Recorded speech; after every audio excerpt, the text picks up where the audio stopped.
Assalamualaikum warahmatullahi wabarakatuh. Waalaikumsalam warahmatullahi wabarakatuh. Di sini kami dari SMP Negeri 6 Banjarmasin akan mempresentasikan tentang pembelajaran diferensiasi. Anggota kelompok kami terdiri dari para Anissa, Muhammad Fajrin Ilhami, saya sendiri, Trifani R. Susanti, kemudian Linda Rahmanina dan Wakil kami. Kemudian yang pertama ada pengertian berdiferensiasi. Pembelajaran berdiferensiasi adalah teknik instruksional atau pembelajaran di mana guru menggunakan berbagai metode pengajaran untuk memenuhi kebutuhan individual setiap siswa sesuai dengan kebutuhan mereka. Seperti yang kita tahu, kebutuhan peserta didik itu bermacam-macam. Selanjutnya, kebutuhan peserta didik dapat berupa pengetahuan yang ada, gaya belajar, minat, dan pemahaman terhadap mata pelajaran. Kemudian yang selanjutnya adalah elemen-elemen pembelajaran berdiferensiasi yang akan dijelaskan oleh teman saya, Farah Anissa. Oke, baik. Di sini terkait pembelajaran berdiferensiasi, kita semua sudah tahu bahwa berdiferensiasi ini punya ada 4 elemen. Yang pertama di sini ada konten, yaitu materi yang diajarkan dapat disesuaikan dengan tingkat pemahaman dan peserta didik, yang mana biasanya disesuaikan tingkat kesulitan dari si materi itu tersebut. Nah, biasanya diferensiasi ada terbagi menjadi 3, yaitu untuk kelompok yang mahir, kelompok yang sedang berkembang, dan juga yang belum berkembang. Maka dari sini yang didiferensiasi adalah bagaimana tingkat dari materi tersebut, kesulitan dari materi tersebut. Yang kedua ada proses, yaitu cara siswa belajar bisa bervariasi, misalnya melalui pendekatan visual, auditori, atau kinestetik. Jadi untuk prosesnya sendiri bisa saja guru itu membaginya menjadi beberapa pendekatan, bisa secara visual dengan foto-foto, auditori dengan suara, ataupun kinestetik dengan gerakan-gerakan. Yang kemudian ada produk, yaitu penilaian atau hasil pembelajaran dapat disesuaikan dengan kemampuan dan kekuatan peserta didik. Jadi produknya juga yang dihasilkan berbeda-beda sesuai dengan tingkatan dari diferensiasi dari siswa tersebut, yaitu yang tadi ada 3 tadi. Terus kemudian ada lingkungan, yaitu suasana atau pengaturan ruang belajar disesuaikan untuk mendukung berbagai kebutuhan peserta didik, yang mana di sini ruangan itu bisa dirubah-rubah agar peserta didik merasakan ambience atau merasakan suasana yang berbeda sehingga tidak jenuh ketika belajar. Next, and then kita punya di sini ada pertanyaan, apakah pembelajaran berdiferensiasi dilaksanakan di SMP Negeri 6 Banjarmasin? Next, oke, pembelajaran berdiferensiasi belum sepenuhnya dilaksanakan di SMP Negeri 6 Banjarmasin, terkhususnya dalam pembelajaran bahasa Inggris. Kita tidak mengetahui untuk guru lain, tapi secara khusus untuk guru panggung kami sendiri di SMP Negeri 6 Banjarmasin untuk mata pelajaran bahasa Inggris itu belum menerapkan pembelajaran berdiferensiasi karena memang ada beberapa faktor yang tidak memungkinkan pembelajaran berdiferensiasi itu dilaksanakan di Negeri 6 Banjarmasin, karena mungkin belum dia laksanakannya tes diagnostik dari guru panggung itu sendiri terhadap peserta didik yang mengelompokkannya sesuai dengan pembelajaran berdiferensiasi itu tersebut. Oke, baik, mungkin itu saja dari saya. Selanjutnya akan dilanjutkan oleh Yulinda Rahmanina. Oke, jadi selanjutnya di sini saya akan menjelaskan solusi untuk sekolah. Jadi di sini kami menawarkan 3 solusi, yaitu yang pertama, sekolah diharapkan dapat menerapkan pembelajaran berdiferensiasi secara optimal.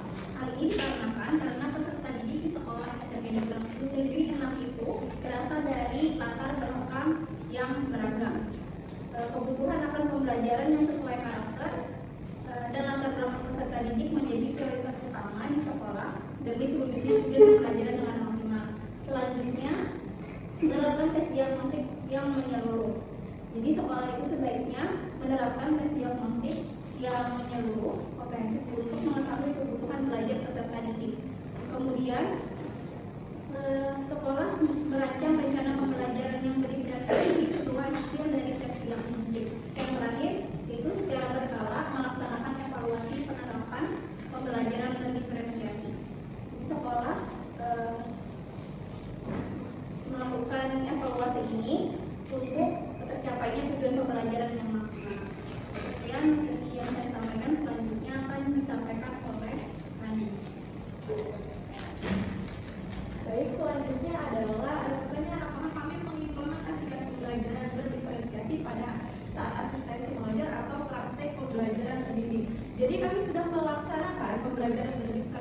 diferensiasi pada saat melakukan praktek pembelajaran terdidik, yang mana kami menerapkan pembelajaran berdiferensiasi dengan mendiferensiasikan konten dan juga proses.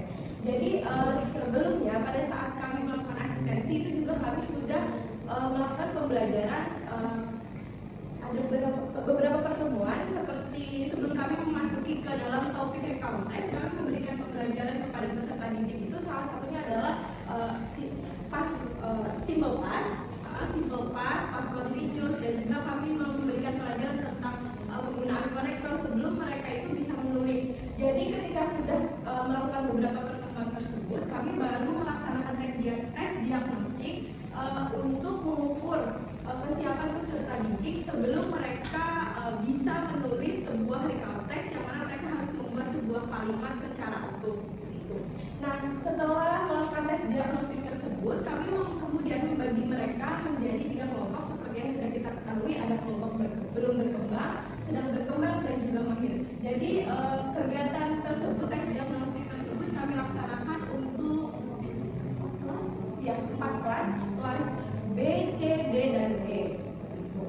Selanjutnya ada selanjutnya setelah kami melaksanakan juga pembelajaran diferensiasi berdasarkan hasil dari tes diagnostik tersebut, kami juga di kelas menghadapi beberapa kendala, termasuk seperti kami menyadari bahwa hasil tes diagnostik tersebut itu sebenarnya kurang akurat, dikarenakan peserta didik saat itu beberapa peserta didik ketahuan mencontek atau meniru jawaban temannya. Jadi karena kami juga sebelumnya sudah mengajar, jadi kami tahu ketika kami melihat hasil tes diagnostiknya sepertinya lebih tinggi daripada kemampuan dia sebelumnya pada saat pertemuan sebelumnya. Oke, selanjutnya ada juga peserta didik yang enggan berkelompok dengan kelompok yang sudah ditentukan sesuai dengan tingkat kesiapannya, sama seperti kelompok di SMP teman yang lain sebelumnya, juga menghadapi murid-murid yang tidak mau berkumpul dengan temannya di luar circle mereka. Selanjutnya ada kelompok mahir, itu juga sering menyelesaikan tugas lebih lambat karena cenderung menyepelekan tugas dan terlalu banyak berbicara. Betul, kami juga menemukan bahwa ternyata di kegiatan nyatanya seperti itu, malah yang paling cepat menyelesaikan tugasnya yang kami berikan pada saat pembelajaran berdiferensiasi adalah kelompok yang belum berkembang. Jadi mereka itu ketika dikelompokkan, mereka lebih fokus untuk mengerjakan tugas tersebut dan menyelesaikannya. Sedangkan kelompok mahir itu lebih sering kayak menyepelekan, jadi ngobrol seperti itu karena mereka merasa soalnya itu mudah seperti itu. Makanya mereka lebih lambat biasanya seperti itu. Oke, that's all from me. Saya kembalikan ke moderator.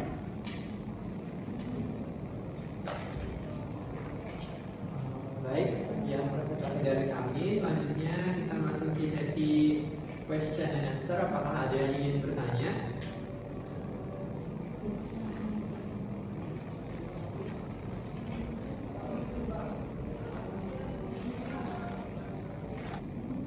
Baik, karena tidak ada yang ingin bertanya, sekian presentasi yang dapat kami sampaikan.